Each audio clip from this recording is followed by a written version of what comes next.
Hello there, my little darlings, once again.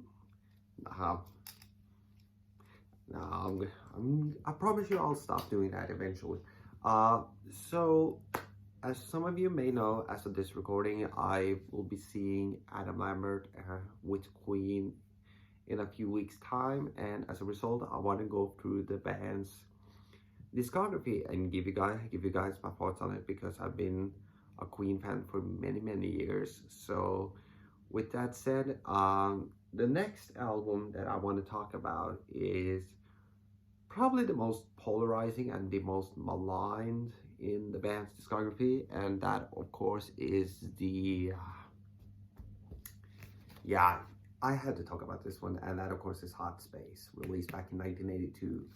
I mean, if you need a silver lining for this, at least it gave Michael Jackson inspiration for Thriller. So at least that is something. So yeah, this is where we see the band kind of, it's kind of what many people refer to them as the disco funk record. I wouldn't go that far, because at least disco, even when it's bad, it's at least entertaining. This album is just boring to me. It doesn't do really anything for me.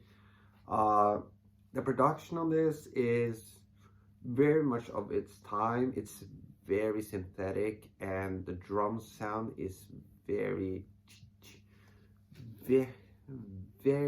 stale.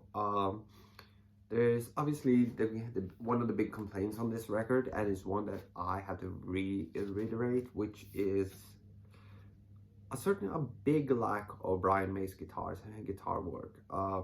He feels very non-existent on this record. I mean, if you just go through the track listing here, I mean, yeah, I know Freddie at the time was hanging around in a lot of gay bars, obviously in Munich and New York, and if that's your thing, that's totally fine. But he was listening to a lot of disco music while he were sort of accommodating those places, and I think it's vastly influenced them to go in a different musical direction, and it's not one that's very representative of what Queen should be. In my opinion. Now, if this was going to, if there, okay, so let's put it to go talk about it like this. If Queen wanted to do a disco record, fine, but they should probably have done that somewhere between A Day at the Races and Jazz, which would be between 1976 to like early 1978. And if that would have been the case, the production would at least be a lot more lively. It would have been a lot cooler, and I think even if they were gonna just mock it, at least it would have been hailed as that, as kind of, yeah, Queen also did disco because it's Queen. They don't really care. We don't want to be refined to just being rock. We just want to be, or pop or whatever. We just want to do Queen style material.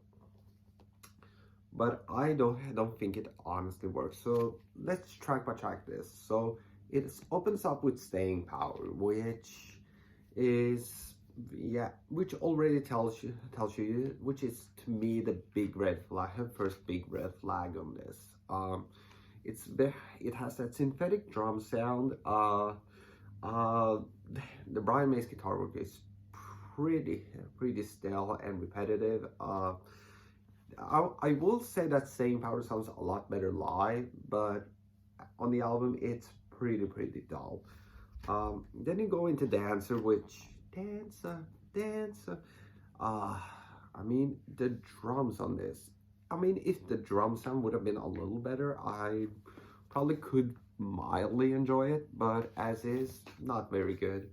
Then you go into Back Chat, which sounds like a song that should be played by something like Earth, Wind and Fire, or even Michael Jackson could have taken this song and made it a lot better. In fact, just give it to Michael Jackson and he can do something with it, because the song, it doesn't really, as a Queen song, it doesn't really work for me. And then of course you got Body Language, which, easily is the worst Queen song of all time. There's no competition there. It is easily, hands down, the worst track the band ever did. Uh, Action This Day is fine. It's definitely a lot better on, I think it's on live at the Hollywood Bowl record. I think that version kind of works. I mean, I actually kind of like the chorus on it, so Action This Day is fine. It's definitely one of the few highlights on this. Put Out the Fire, I think it's a pretty cool song. I mean, at least it's a decent. It's probably the one song that sounds the most like Queen, at least on this one. And I also like the message of having an anti-gun song, obviously, and it goes into Life is Real, which is a song commemorating the loss of John Lennon. So having an anti-gun song with a song that commemorates John Lennon's passing, at the time, I think it's definitely had a lot more potency. Today, you're kind of like, that's nice.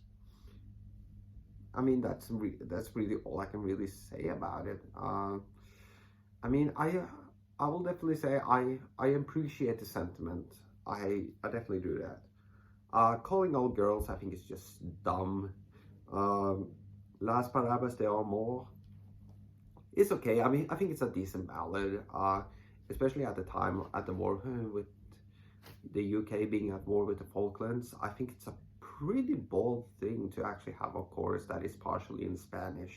So I definitely give them points for that. Plus, the song is enjoyable enough. I think it's probably one of the more enjoyable ballads, at least of this time. Cool Cats, yeah, I don't like it. Cool Cats should not have been on this one. I know supposedly that David Bowie either did backing vocals or at least either co-vocals or backing vocals on this track, and for some reason it was cut out. I don't think it would have mattered anyway, because I don't really care for the song. And of course, it ends the album. At least the big redeemer of this is Under Pressure, which closes out the album. And yeah, it feels just like a single they slapped on, so people would buy this, because yeah, this is not good. First, and also the album cover is terrible. Yeah, I mean, the album art, the production is not very good. Like I said, the only kind of mildly good thing about this is Freddie sounds fine. And yeah, it definitely has a couple of good songs. If I do have to give this one a rating, I will give this a 1.5 out of 5. It's easily their worst album, at least as far as the studio albums are concerned. It's easily their worst. So I really think it's a very poor effort from Queen. So with that said, I am going to head out, and make sure to like, comment, subscribe, and keep following me. Make sure keep following this channel, and share this video. And remember, the more the merrier.